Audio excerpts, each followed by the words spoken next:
israelische Regierung steht wegen ihres Vorgehens im Gazastreifen zunehmend unter massivem Druck.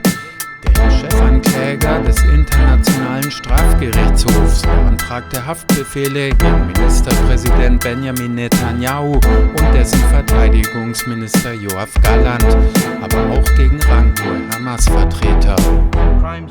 Zu den Verbrechen gehören das Aushungern von Zivilisten als Methode der Kriegsführung.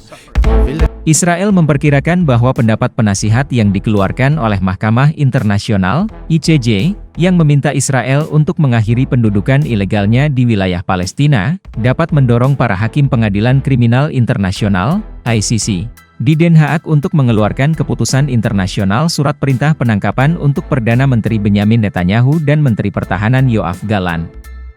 Haaretz pada hari Minggu mencatat kekhawatiran di kalangan pejabat di Kementerian Luar Negeri dan Kementerian Kehakiman Israel bahwa pendapat penasihat ICJ akan memberikan lebih banyak legitimasi terhadap kemungkinan keputusan ICC untuk mengeluarkan surat perintah penangkapan yang diminta Jaksa Karim Khan. Penilaian yang dilakukan terhadap negara pendudukan menunjukkan kemungkinan dampak politik yang diakibatkan oleh opini ICJ, tambah surat kabar tersebut.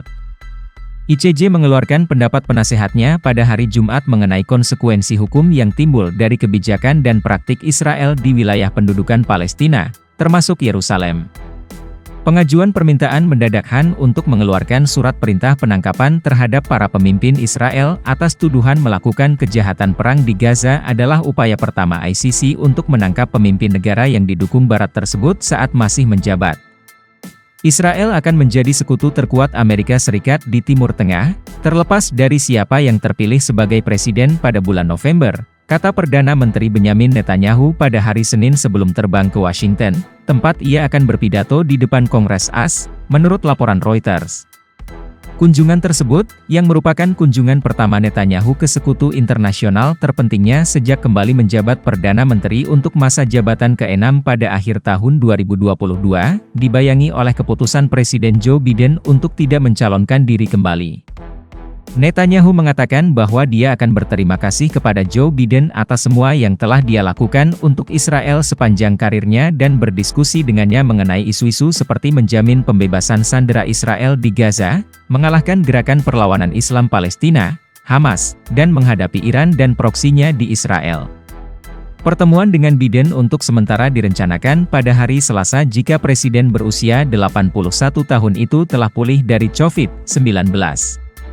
So wörtlich als Teil eines systematischen Angriffs gegen die palästinensische Zivilbevölkerung im Rahmen der staatlichen Politik begangen worden, erklärte Khan mit Blick auf Netanyahu und Gallant.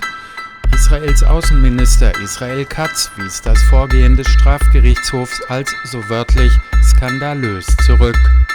Auch führende Funktionäre der radikal-islamischen Hamas sind im Visier des Strafgerichtshofs in Den Haag. Zu ihnen zählt der politische Hamas-Chef im Gazastreifen Yahya Sinwar. Er gilt neben dem militärischen Hamas-Anführer Mohammed Deif und dem Chef des Hamas-Politbüros Ismail Haniyeh als Drahtzieher des beispiellosen Hamas-Überfalls auf Israel am 7. Oktober. Als Reaktion auf den Großangriff führt Israel eine Offensive gegen die Hamas im Gazastreifen, in deren Folge nach Hamas-Angaben bisher mehr als 35.000 Menschen getötet wurden.